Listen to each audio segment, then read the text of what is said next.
So ngayon ay kakataos ng ulan dito sa amin. At yun yung ating mga tupa. Kumakain sila nitong ating kinumpay na dahon ng langka. Nung nagkumpay tayo kanina nung hindi pa umuulan. Pero dahil kakataas ka ng ulan kaya basa yung ating mga alagang tupa dito. Dahil hindi sila sumilong. Talagang inutik-utik nila. So ito naman yung ating mga alagang mga manok. Tsaka ating mga alagang pabo. Sa vlog ko nung nakaraan, nabanggit ko sa inyo na tumigil sa pangitlog yung ating mga alagang manok. So akala ko ay tumigil sa pangitlog, lumipat lang pala ng lugar kung saan nangingitlog yung ating mga manok. Pero ngayon talaga namang napakadami na ng itlog nila ulit. Ngayon ulit natin nakita dahil may bago tayong ginawang pugaran, hindi natin napansin na doon na pala sila nang lumipat ngayon ng pangingitlog. So mapansin nyo itong ating mga alagang manok dito at itong ating mga alagang pabo ay talaga namang napakatatabanan nila ngayon. Ikaw ba namang yung mga tira kasi ng ating mga 45 days o yung mga broiler nating manok na feeds ay ito yung bumabakbak itong ating mga manok na ito. At posible na ito na rin ating mga pabo dito ay mangitlog na rin, magsimula na rin sa pangitlog. Papansin nyo talaga namang hindi na native itong ating mga manok dahil ito ay cross na ng native at Rhode Island Red. Kaya kung mapapansin nyo ay talaga namang malalaki itong mga manok natin at saka mabibigat. Kita nyo naman sa paa pa lang paa pa lang makikita nyo talaga na ang lalaki ng mga manok natin. Dati kasi puro mga native lang yung ating mga alaga. Tas nung nagkaroon na tayo ng mga Rhode Island Red, ang ginawa natin parang nga bumigat, lumaki yung timbang, bumigat yung timbang, tas lumaki yung ating mga manok. Kirinos natin sa mga Rhode Island Red o tinatawag nating heritage chicken. Bukod sa mga Rhode Island Red ay meron din tayo ditong roster na bulik, ang tawag dito yung Plymouth. Yan, nung binili natin to mataba talaga yan. Namatay lang din talaga yung kasama, may dalawa pa rin yung Rhode Island Red na kasama kaso namatay yung dalawa. Tapos ito na lang roster natin yung natira. Tapos nagkasakit din kasi ito, akala ko mamatay na. Pero ngayon ay unti-unti na nakakabawi. At tumalaki na ulit siya.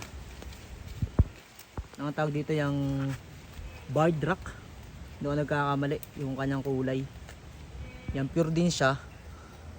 Kasama nitong ating mga Rhode Island Red na ito. So itong ating mga Rhode Island Red na ito ay galing pa sa Nueva Ecija. Yung itlog, tapos tayo na lang nagpapisa dito. Dalawa nga lang yung napisa na babae, tapos puro lalaki na. Napisa, ang itlog na dala natin ay nasa 21 pieces, ang napisa ay 14. At doon sa 14 na napisa na yun, namatay yung isa, tapos dalawa lang yung babae doon. Ito at saka yung ito. Yan, isa nating manok na yan. Yan. Dalawang inahin lang yung napisa at the rest ay puro lalaki na. At ang tinira lang natin na lalaki ay ito. Yan lang kasi yung medyo magandang ganda doon sa magkakapatid. Doon sa batch. Pero hindi naman sila magkakapatid. Doon sa batch lang na yon. Kaya pwede pa rin natin yung i-cross. Pero ito naman, itong ating isang heritage chicken na ito, sumasampa naman siya dito sa ating mga Rhode Island Red na mga manok. So ngayon ay marami na uli yung mga itlog natin. Akala ko kasi tumigil sa paingitlog. Napakabisa din talaga nung ginagamit natin na vitamins. Yung egg 1000 ng Battlecock. Yan, kaya shoutout sa Battlecock. Yan yung egg 1000, yun. Yun yung ginagamit natin pampaitlog para sa ating mga manok dito. Sa ating mga alagang pabo, sa ating mga alagang manok. Yun yung ating ginagamit. At napansin ko naman na talaga namang mabisa dahil tuloy-tuloy na yung pangitlog ng ating mga alagang manok. Simula nung matapos yung paglulugon ng ating mga alagang manok ay binigyan na natin sila ng egg 1000. Nagbigay tayo ng vitamins pang supplement sa kanila. At hanggang ngayon naman ay tuloy-tuloy pa rin yung pangitlog. Yung iba kasi hindi natin pinapapisa talaga. Ginawa natin ay inuulam. Yan yung pinagkukunan natin. Kaya tayo bumibili ng itlog sa tindahan. Kinukuha na lang natin dito sa pugaran ng ating mga alagang manok. Mapansin nyo talaga yung manok natin, no? Napakataba. Ikaw ba naman yung feeds ng 45 days ay ikaw yung umuubos. Ikaw yung naninimot pag hindi ka naman tumaba talaga namang. Kaya ang tataba ng ating mga alagang manok dito. Nakakatuwa. Yan yung ating mga alagang tupa. Kataas lang nila kumain ng dahon ng langka. Tsaka dito sa amin, nakataas lang din umulan. Napakaputik talaga. Mapansin nyo mga iba nating manok andun sa ilalim ng kulungan ng ating mga 45 days. Kasi yung mga natatapon nga sila yung sumisimot. At syempre yung mga tira na feeds, like yung ating starter feeds na may tira pang konti, eh sila yung umuubos. Yun ang pinapatukan natin sa ating mga alagang mga manok. Kaya ang tatabaan nila. Syempre may mga tiksas din tayo dito. Yan yung ating mga bulik. Hindi pa sila nagbi-breed. Lugon pa kasi yung lalaki. Tapos yung inahin natin ay babago pa lang din tatapos sa paglulugon. Tapos may mga tiksas din tayo doon sa net. Yan, tapos na kumain yung ating mga alagang tupa. Balik na ulit sila dun sa isang pakainan kasi may dahon ng niyog. Yun yung kinakain nila. Yun lang talaga mahirap ngayon kapag umuulan. Hindi natin mailabas dito sa parangan yung ating mga alaga. Pero maya maya lalabas na din natin sila. Dahil tila na naman. Tuwing umuulan lang naman, yung malakas yung ulan talaga, tsaka tayo hindi nagpapalabas. Pero kapag ganitong tila na, kahit ambon, pwede naman sila palabasin. Tingnan natin naman yung ating mga alagang bower na kambing dito. Bali, nakapagpakain na rin tayo sa ating mga alagang bower na kambing ng feeds.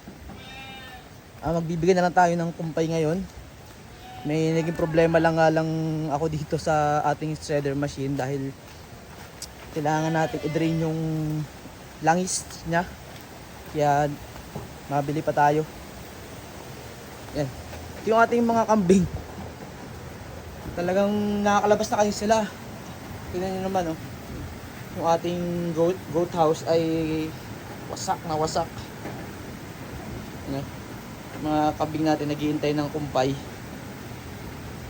Maya pa tayo magbibigay. Pero nakapagpakain naman tayo. Saktong alas 10 kanina. Kumpay na lang talaga iniintay nila. Maya pa rin ako maya ako ng konti mag-shred yung ating kumpay dahil i-change oil nga muna natin yung ating machine para makapagbigyan na tayo ng kumpay. Yun yung ating back. Napakataba na. Laki na ng pagbabago.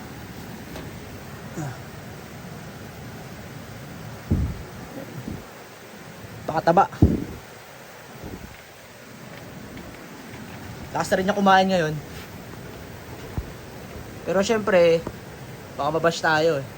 Mataba lang yung ating kambing, pero malayo pa talaga tayo doon sa pagiging quality ng mga kambing natin. As long as possible, kailangan talaga nating malagaan. Dahil itong mga kambing natin naman ay kakaunti pa lang, kaya nakapag-focus pa tayo magpaganda ng kanilang pangatawan. Maging challenge ito kapag dumami na. So yung mga ito, nakakalabas na sila anytime. Yan, pero itong ating si Suprema naman na ito, kahit pa paano ay yan, maganda na rin yung katawan. Purga na natin siya eh. Mahilig lang talaga sila lumabas-labas dito sa bakuran dahil wala namang walang pintuan ito kanilang pinakakulungan. Yan nga oh, makita nyo, pinagtsatsagaan lang natin. Wala pa din kasi tayong budget. Pero plano ko kasi, parang pinakaplano ko dito, tanggalin na lang itong mga division na to. Tapos pag-isahin na lang, sama-sama na sila dito. Hindi naman mag-aaway-aaway yung mga yun eh. Ang kailangan lang talaga natin ibukod, itong ating back na si Kengkoy. Kasi may stress yung ating mga kambing na mga doe. Kasi sasampan niya talaga itong mga kambing natin mga babae dito. Yun lang talaga yung magiging disadvantage kapag wala ng partition o wala ng division. Pero may napanood kasi akong isang goat racer na sabi niya hindi man na kailangan ng partition as long as nakabukod yung back.